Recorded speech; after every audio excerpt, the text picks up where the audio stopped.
Bonjour à tous, mes chers abonnés, mes chers élèves, les troncs communs. J'espère que vous êtes en bonne et parfaite santé. Aujourd'hui, j'ai ramené pour vous un exercice qui a pour but de vous familiariser avec la notion de point de flétrissement aussi et de continuer à exercer des exercices d'analyse.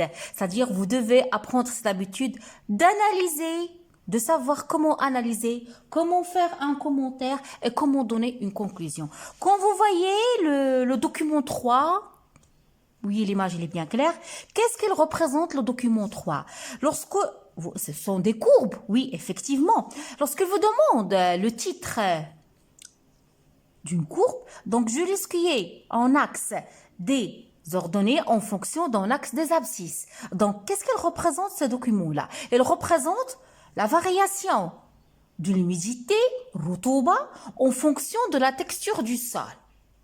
Ok, la variation de l'humidité, lorsque je dis l'humidité, c'est-à-dire la capacité de rétention d'eau en fonction de la texture du sol. Donc le but de cet exercice-là, c'est de savoir comment varie l'humidité du sol en fonction de la texture du sol.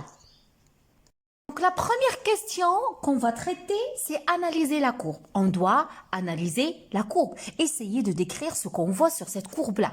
La deuxième question, on doit établir la relation entre le point de flétrissement, regardez, elle est là, le point de flétrissement.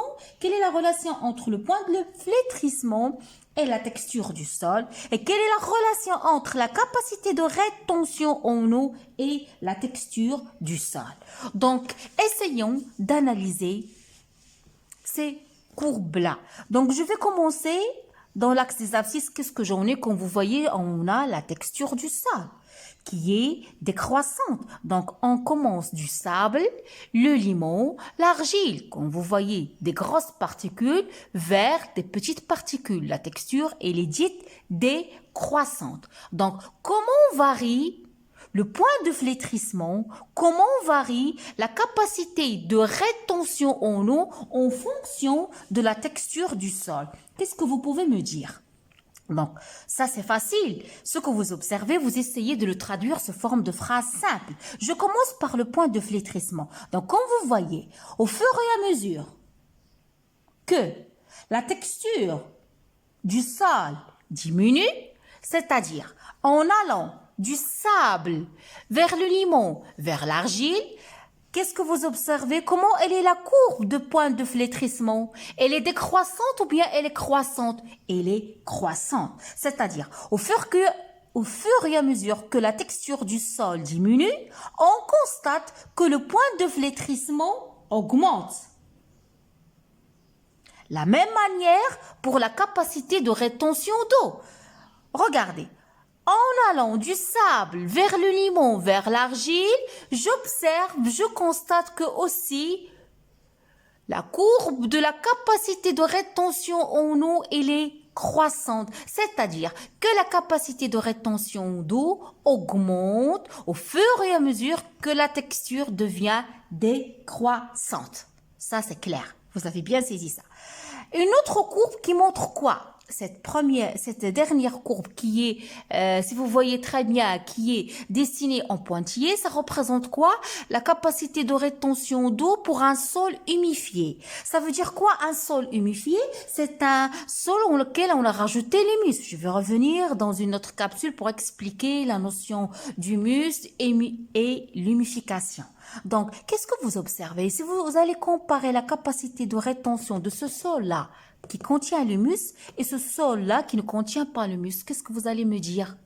Oui, que la capacité de rétention pour un sol humifié, elle est très élevée par rapport à un sol non humifié. Donc, quelles sont les conclusions qu'on peut tirer de ça? Quelles sont les conclusions qu'on peut tirer de l'analyse de ce document-là? Donc, conclusion 1, que la variation de la capacité de rétention et de point de flétrissement en fonction de la texture. Au fur et à mesure que la texture du sol diminue, au fur et à mesure que la capacité de rétention et le point de flétrissement augmentent. La deuxième conclusion qu'on peut tirer, c'est que En présence de l'humus, la capacité de rétention elle est très élevée. C'est-à-dire que l'humus il joue un rôle très important dans l'augmentation de la capacité de rétention en eau. Donc, j'ai fait pour vous ce petit résumé concernant le point de flétrissement. C'est quoi le point de flétrissement? Il correspond au seuil au-deçà duquel l'humidité du sol ne permet plus à la plante de prélever l'eau dont elle a besoin. Elle flétrit donc, puis il meurt. Ça, c'est la première définition que vous pouvez apprendre. La deuxième définition que j'ai rajoutée, que la quantité d'eau, le point de flétrissement, effectivement, c'est la quantité d'eau du sol où la plante commence à se faner. Il correspond à la limite inférieure de l'eau capillaire absorbable par les racines. La conclusion finale, la texture du sol a une influence sur les taux d'humidité, sur la capacité de rétention, sur le point de flétrissement. On vient de voir ça. Pour les sols sableux, qu'est-ce qu'elle représente les sols sableux? Vous avez déjà vu ça. Elle représente une faible capacité de rétention d'eau. Il ne retient pas l'eau. Ce qui implique quoi? De plus faibles quantités d'eau disponibles. OK? Au contraire, des sols, je peux dire les sols qui contiennent le limon ou bien les sols qui contiennent l'argile. Au contraire, les sols à forte proportion de particules fines, telles que le limon, telles que l'argile, qu'est-ce qu'ils font ces sols-là? Ils emmagasinent davantage d'eau. En contrepartie, une partie de ces réserves, essayons de régler l'image, une partie de ces réserves en eau reste indisponible pour les plantes.